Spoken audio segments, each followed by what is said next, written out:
So, good evening, children. Sorry for the abrupt ending of the last video. Technical glitches are always there. So, we were discussing literals in the last class or last video, and I was talking about various kinds of literals. So, just to remind you, or just to continue from there, I had told you that literals are the data items in your program, like 5, 7, 9, or A, B, C, D, and we had discussed about various types of literals. So I told you that first of all integer literals are there, and integer literals are pure numbers without any decimal point, and they are of three types: hexadecimal integer literal, octal integer literal, and then decimal integer literal. And then we had discussed about floating or real literals and their two formats. One was the fractional format, that is the normal way of writing decimal numbers, and the other way was the exponent format. So I hope you remember them and you have gone through them. Now, apart from that, integer and floating, there were character literals. Character literals were single characters enclosed within single quotes. Okay, like A, B, C, D. And I had told you that it also includes escape sequences, that is /n/t. So what are escape sequences? There are certain keys on the keyboard which when pressed do not print anything but produce a desired effect on the screen. Such keys have representation in Java, and these representations are known as escape sequences. So I had explained to you in detail about escape sequences in the last video. Please go through it. Next comes string literals. String literals are one or more characters enclosed within double quotes. So if it is only one character, compulsorily one character, then it is a character literal. But if it is one or more, then it is a string literal. Like A, B, C together is a string literal. Suppose if I say computer, so COMPUTER, number of characters are there, it is a string literal. If I say 5, then 5 is a single digit. If I put it within single quotes, then it is a single character. And if I put it within double quotes, then it is a string literal. So, string literals are one or more characters enclosed within double quotes. They also include escape sequences because every character literal is a string literal, but vice versa is not true. Then we had come to Boolean literals, and Boolean literals were like true and false. I had told you that there are certain things which have got only two answers, either yes or no. So that yes and no are represented as true or false. Like suppose if I ask you, are you married? So you can tell me either yes or no. You cannot say that, sir, I am half married or half not married. So there is only two options to this particular question. Or are you a teenager? So only two options. So such kind of things or such kind of programming aspects where we get only two options get the Boolean data, that is true and false. We are going to discuss more when we discuss conditional operators or conditional statements. Now coming to the last one, that was null literal. Null literal basically means nothing.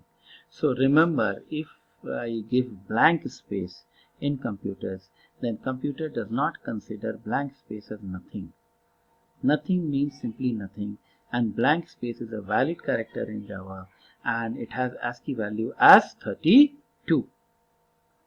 So if I really want to indicate nothing in a memory space, then I will use null. How it is going to be used, that is again something which we are going to see ahead. So right now let us not break our head into it.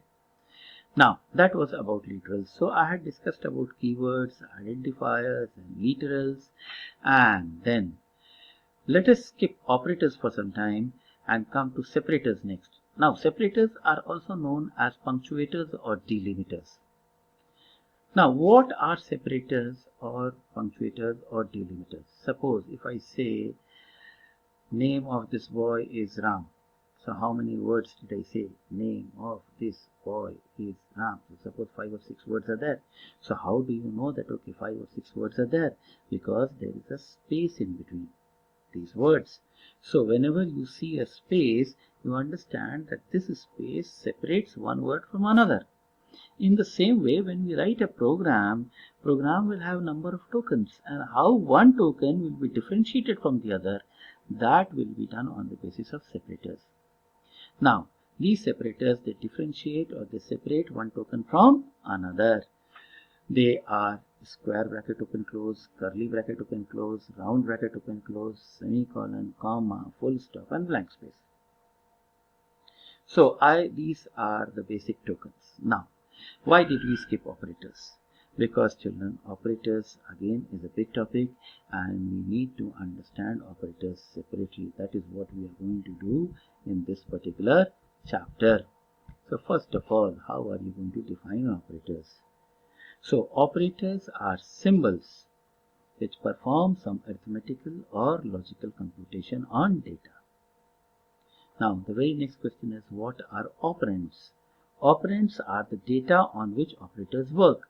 So you can see there I have given an example 5 plus 2. So plus is the operator and 5 and 2 are the operands. Okay. So that is the difference between operators and operands, and you should not confuse in between them. Now the very next important point is precedence of operators. Now what is precedence of operators?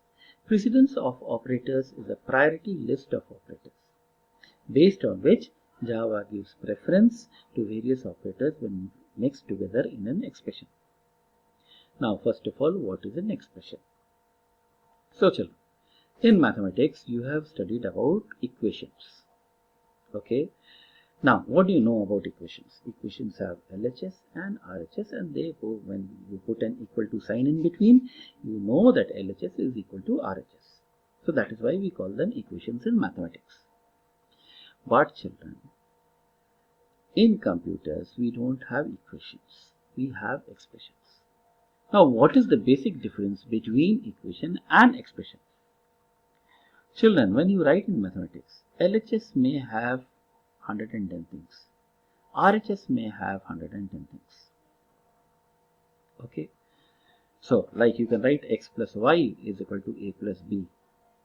Now if you look into the LHS, x plus y, two things are there. If you look into the RHS, a plus b, again two things are there. So LHS may have more than one thing and RHS may have more than one thing. But in computers, children, LHS will have only one thing essentially. Like suppose if I want to write x, the same thing in Java, then I cannot write x plus y is equal to a plus b. I'll have to write x is equal to a plus b minus y. Or I'll have to write y is equal to a plus b minus x. That means in LHS only one thing will be there. So that is what is the difference between an equation and an expression. And in computers, children, you always write expressions, you never write equations. You never have more than one thing in LHS. What happens is that whenever you write an expression, first the whole RHS is computed and then one final value is assigned in a single variable in the LHS. That is why we have expressions. Now, what do we mean by precedence of operators? Now, precedence of operators, children, you are studying right from standard 2 and 3. And the moment I say BODMAS, it immediately comes into your mind. Now, what is BODMAS? BODMAS was basically a method which told you that when you have number of operators together, like into, division, and plus and minus, what you should do first and then how you should proceed ahead, moving on with which operator in the next case and next case and next case. So that was BODMAS. Bracket, then off, then division, then multiplication, then addition, then subtraction. That is how you solved an equations, or you solved equations. But children, remember, Java does not follow BODMAS at all. We don't have BODMAS here. Here we have precedence of operators list. Now, the basic reason why Java does not follow BODMAS, children, because you can see that in maths we have got only bracket of division, multiplication, addition, subtraction. But here on the screen you can see that there are 10 categories of operators. Okay, and these 10 categories cannot be simply put up as BODMAS. So that means Java has got more number of operators than your maths. Why? Because children, in computers we can design our own operators. So one by one I am going to explain to you all these. The very first one is functions and brackets. Now, what are functions? Children, there are certain predefined programs in our computer or in our Java library which help us to solve complicated tasks. Now, these programs have been given names, and these programs are referred as functions in general. Again, function is a big topic which we are going to discuss later. That is just to give you a preliminary idea about functions. I told you what I said. Now, for example, if I ask you what is square root of 9, immediately you will say 3. What is square root of 25? Immediately you will say it is 5. But if I ask you what is square root of 13, you may start scratching your head. Or if I ask you what is square root of 9.25 or 3.16 or 7.14289, then again there is a problem. You will be needing some mathematical device like calculator, or basically if you are doing it manually, it will take much more time. So naturally, when I am writing a Java program, if I come across such situations where I need to find the square root of such numbers, am I supposed to take a calculator and find the value, or am I supposed to do it manually? Naturally not. So Java has given us a program known as math.sqrt. Now, why math.sqrt? The name of the program is sqrt, and it is in a class named as math. That is why it is written as math.sqrt.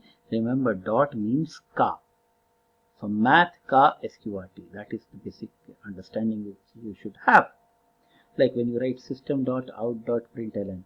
So system is one class, then out is a subclass in it, and println is a function which is there in out subclass. That is why we write system.out.println.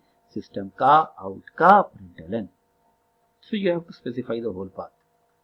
Now, so these are some predefined programs, and these programs are there which we are going to discuss as we proceed ahead in the chapter. So these programs are given the highest priority. The very next thing comes is brackets. What are brackets? So you already know about brackets. We have used square brackets and round brackets and curly brackets in mathematics. But remember, in Java, we use only round brackets in math expressions. A square bracket is used for a different concept known as array, and curly bracket is used for a different concept known as compounding or grouping of statements together. So every bracket has got a separate task, and in math expressions we use only round brackets. Then comes children unary operators. What are unary operators? That we are going to discuss in the next video, because again it is going to take some time for us to complete the topic. So till then, take care and study well.